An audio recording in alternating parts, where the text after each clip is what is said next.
Good morning and welcome to Blue Mountain Morning.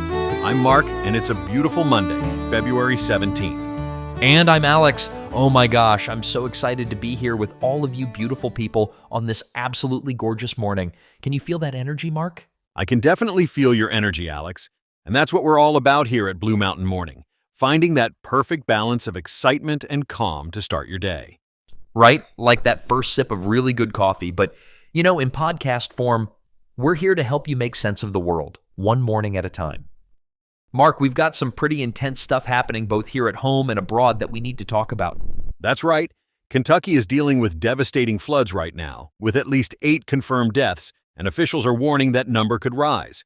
Emergency crews are working around the clock in what's being called one of the worst flooding events in the state's recent history. Oh my God, that's terrible. And this is happening in February? That's not normal, right? Unfortunately, we're seeing more of these unseasonable weather events. But while that's unfolding here, there's been quite a dramatic scene at the Munich Security Conference, the Super Bowl of diplomacy, as Alex has put it so eloquently on Friday. Oh yeah, I saw that. Vance really went after the Europeans, didn't he? He did. The U.S. Vice President basically accused European leaders of suppressing free speech and failing to handle migration issues. Chancellor Scholz of Germany fired back pretty strongly, defending European democracy and calling Vance's comments completely misguided. Talk about awkward diplomatic moments, and this is happening while we're trying to maintain unity on Ukraine, right? Exactly. It's creating some serious tension at a time when Western alliance cohesion is crucial. Let's talk about something else that's important, but not in the limelight that often. You know what's really been weighing on my mind lately? The American dream of home ownership is becoming more like the American fantasy for a lot of young people. Oh my God, tell me about it.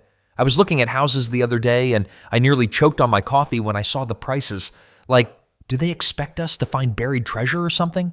Well, the numbers are pretty staggering.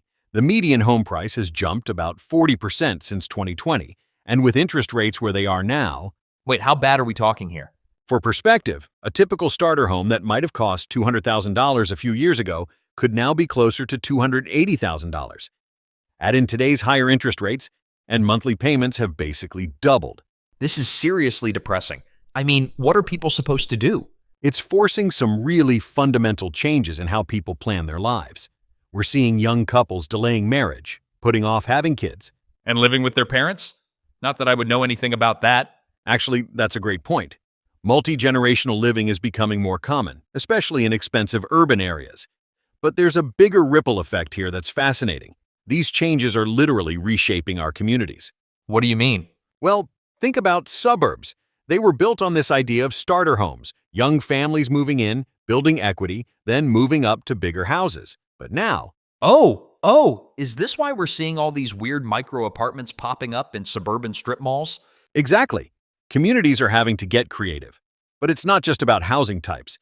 This is affecting the whole economic fabric of these areas. Small towns that used to attract young families with affordable housing are struggling. So we're basically watching the death of the starter home in real time? Well, traditional starter homes might be endangered, but I think what we're really seeing is an evolution. Some communities are experimenting with things like tiny home communities, shared equity programs. Shared equity? That sounds like some kind of crypto scam. No, it's actually pretty interesting. Think of it like having a silent partner help you buy your home. You get to live there, but share the appreciation with them when you sell.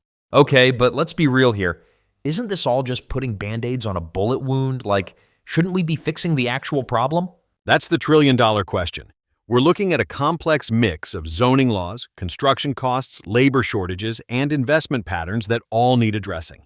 And unfortunately, there's no quick fix. So basically, we're all doomed to be eternal renters? Not necessarily, but we might need to rethink what the American dream looks like for the next generation. You know what? I just heard about something that actually gives me a little hope. There's this cool program in Denver where they're turning old office buildings into affordable condos. That's right. And it's not just Denver. Cities across the country are getting creative with adaptive reuse projects. Some communities are even partnering with local credit unions to offer special first-time homebuyer programs. Like that one in Minneapolis where they're doing that shared down payment thing? Exactly. The Neighborhood Lift program. They're matching down payments up to $25,000 for qualified buyers.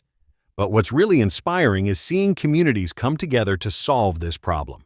You mean like those community land trusts, where neighborhoods basically band together to keep housing affordable?